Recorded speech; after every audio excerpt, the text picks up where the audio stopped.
Өдрөм дүргий. За их хурлын үйл ажиллагаатай танилцж байгаа дүүнертэй бас баяр хүргэж сургалтанд амжилт хүсье.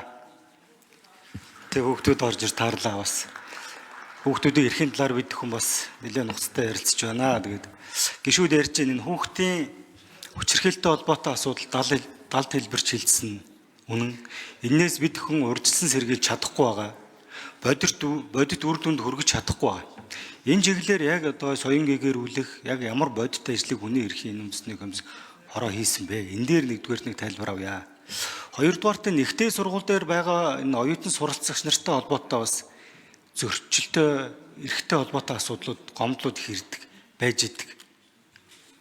Сургуулаа төгсч чаддгүй, янз бүрийн авчлага, шахал дарамт үзүүлдэг, багш нараас нь сургалтын албанаас нь 3-4 жил нэг төгсгөөгүй хүүхэд байгаа шүү дээ. Би яриад яваад байгаа.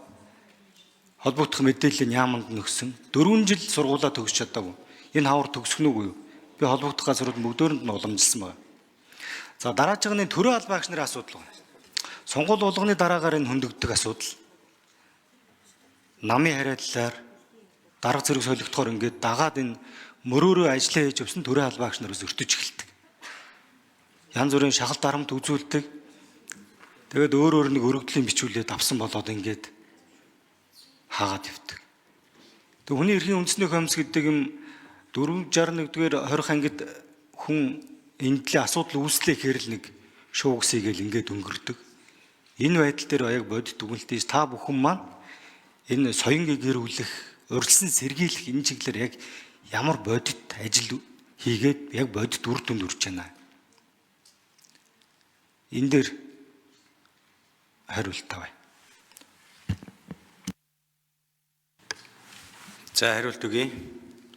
Ажлын хэсгийн 9-р микрофон.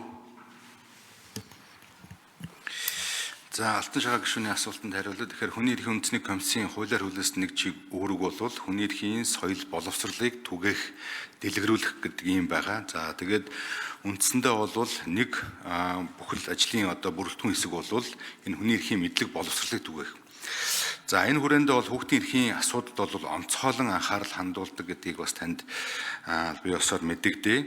За алба хаагчдад сургалт явуулахаас гадна бид энэ сурчлагаа, нөлөөллийн ажлыг бол тогтмол зохион байгуулдаг.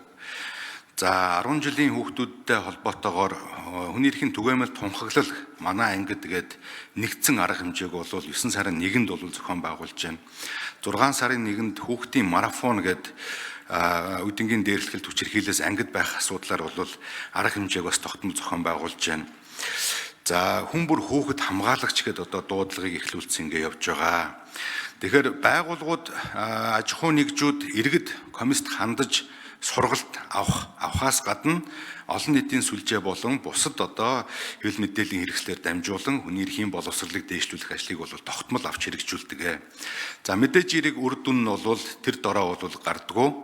Урт хугацаанд бас гарах тохиолдол байдаг. Гэхдээ бол хүний эрхийн үндэсний комиссийн одоо энэ сургалт, сурчлагын мэдээллийн ажлын одоо үр дүнд бас ахис твшил гарч байгаа гэдэгт бол итгэлтэй байна.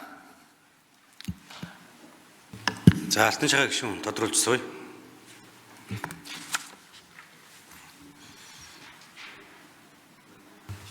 За сошиал орчинд ялангуяа энэ 10 жилийн хүүхдүүд бүлэдүүлэх, за сошиал дарамтанд өртөх ийм хүн хэлбэрийн одоо бас эрүүгийн ч хариалтай юм ноцтой асуудлууд гарч ирсэн.